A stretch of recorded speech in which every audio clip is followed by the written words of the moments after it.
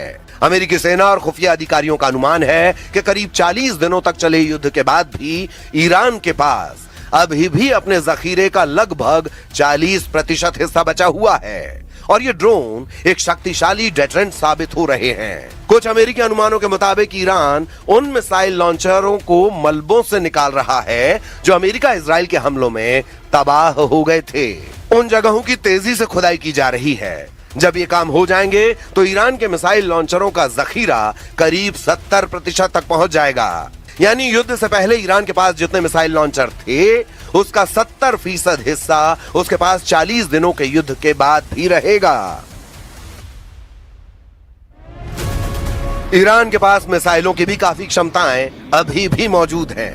संघर्ष विराम के समय उसने लगभग 100 ऐसे सिस्टम बरामद किए जिन्हें गुफाओं और बंकरों में छिपा कर रखा गया था, जिससे उसके चालू लॉन्चरों की संख्या बढ़कर युद्ध पूर्व के स्तर लगभग 60% तक पहुंच गई है।